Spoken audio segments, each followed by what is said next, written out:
America's premier draftsman, Charles White. Without question, he was one of America's most significant artists.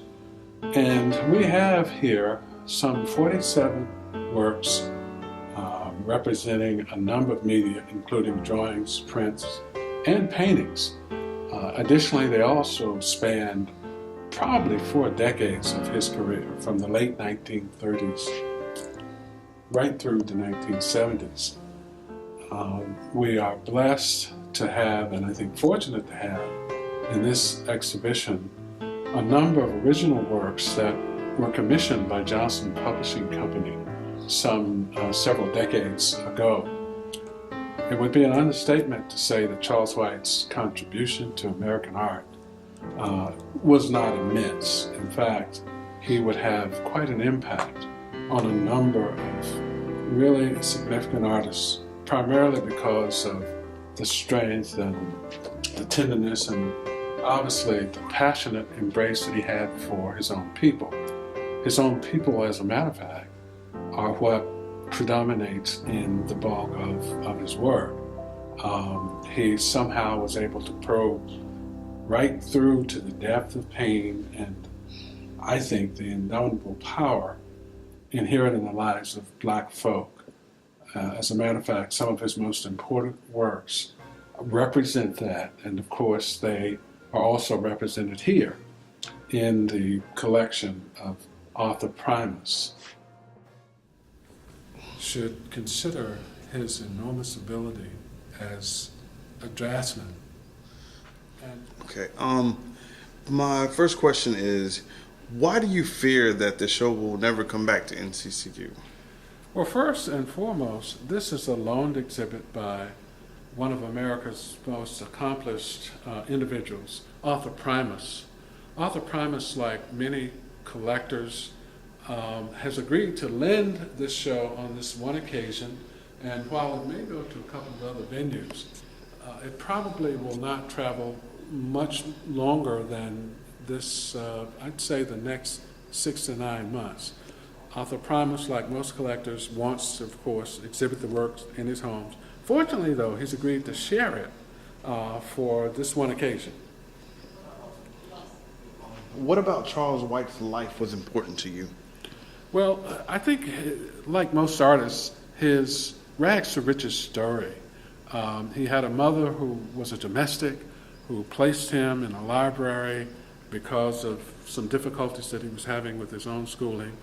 And from that introduction there in the library, he was able to overcome what I would call Herculean obstacles to become not only a great artist, but a great humanitarian.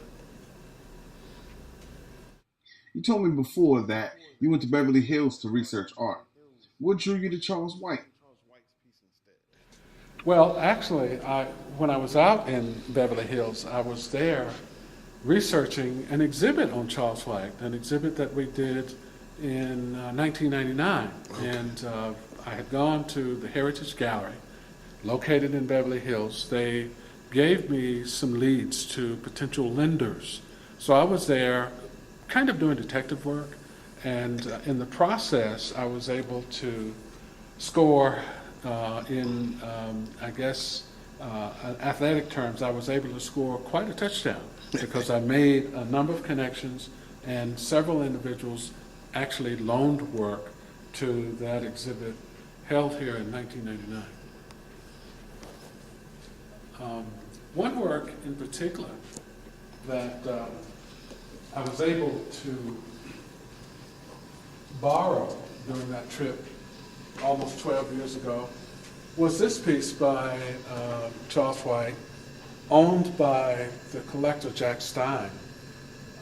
When I went to Mr. Stein's home, we had several discussions about him lending this work, and he agreed to lend it, but on the condition that I would place this work on the front cover of an exhibition catalog that I produced for the show.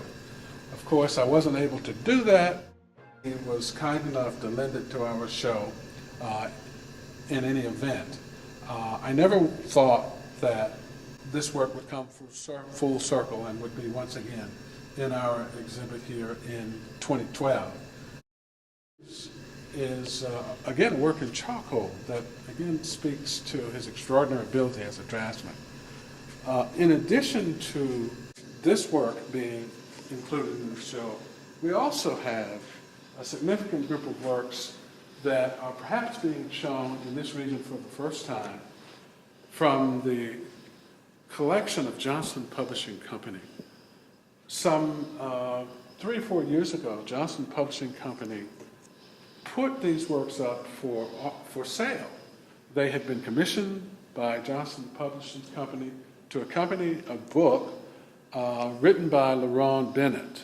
And of course, that book became a bestseller, and the works were not only done to accompany the book, but they were also frequently shown to private individuals there in California.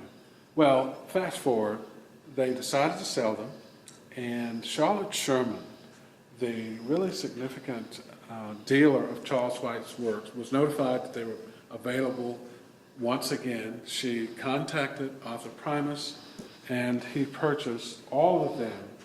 And of course, we were really fortunate that he was able to do that, because we would not have them in this exhibit otherwise. But as a draftsman, Charles White probably has no peer, and I say that because of the wide-ranging styles that he introduces in a number of works. And as we begin with really some of the works in the show in earnest, we have here a couple of offset lithographs, one depicting the head of a man, and the other representing or depicting Our War as its title. And what is pretty obvious in these two works is that almost from the beginning, Charles White mastered all the nuances of drawing, but he didn't simply put down, as can be seen in these works, the images in a naturalistic vein. Rather, he gives us a kind of cubist representation that has a kind of social message to it. And I don't know that we've had, to be perfectly honest, any artist who was more socially conscious than was Charles White. And I think that is pretty evident in the next work that he entitles Freeport, Columbia. This is a work done in ink and charcoal, and once again, it demonstrates an extraordinary command of sound drawing skills. Beyond that, it makes certainly a subtle statement about the role that very negative forces have played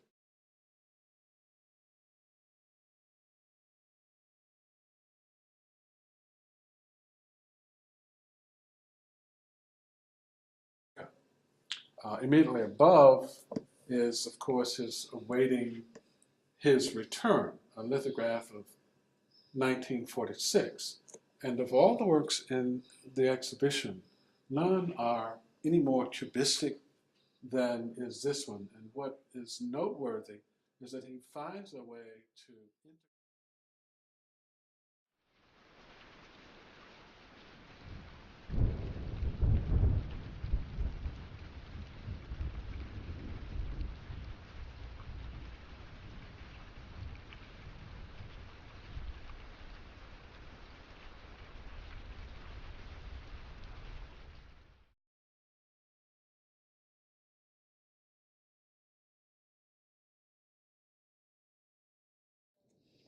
13 to 15 sepia tone works in the commission body by Johnson Publishing Company.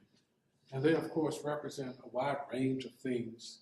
Themes such as the black worker, themes such as money merchants and makers, white servitude, red and black, the first generation, Jubilee, and the road not taken. All of these were, of course, themes highlighted in Lerone Bennett's book that was mentioned a little while ago. And once again, all of these were done in oil, painted on board, and again, he demonstrates this commanding ability to manipulate, to handle, to score the human figure. And he presents them in a wide range of positions.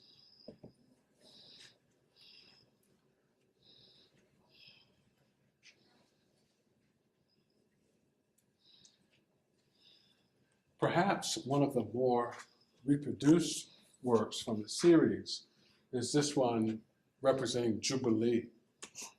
Jubilee, of course, was a reference to the late recognition of the signing of the Emancipation Proclamation in Texas. And although it was late in being signed, and some have said that Jubilee was really a process and not really an event, it does definitely refer to the signing of the Emancipation Proclamation.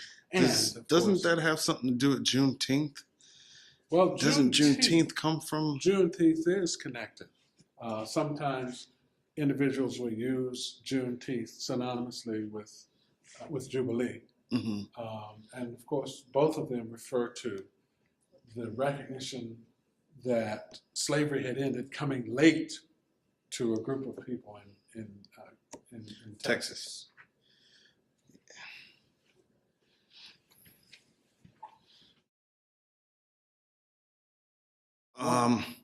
So what is it about Charles White's work that has influenced you as an artist and as a director in the gallery? What?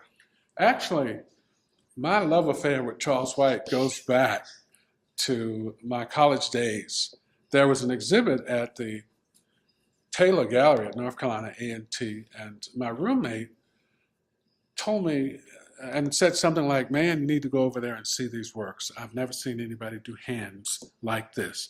And of course, I went over to see the exhibit, and it was Charles White, and he was absolutely correct. I had not seen anyone do hands like this. But over and beyond that, Charles White has found a way to give a dignity and a kind of heroism to the human figure that, in my opinion, is unparalleled. I don't know that anyone has looked at all of the human condition as it was played out in the example of African Americans, but certainly Charles White looked at it, certainly made expressions that I think will last through eternity.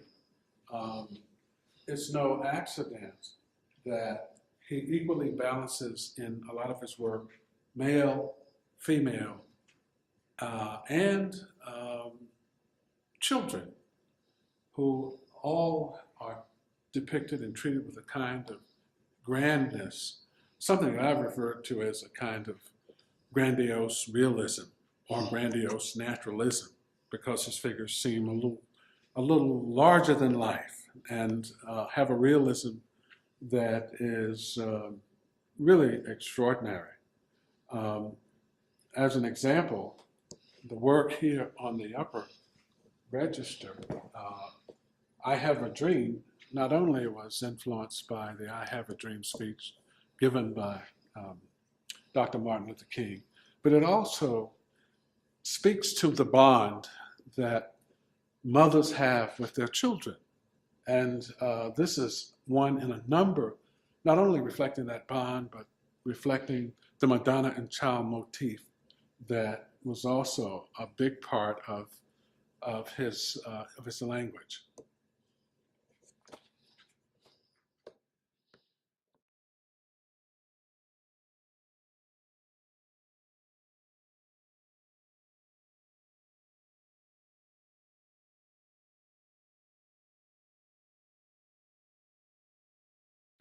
I do like the color. I do like the color. That was one of the classes I got an A in was. Oh, really? Color. Yeah.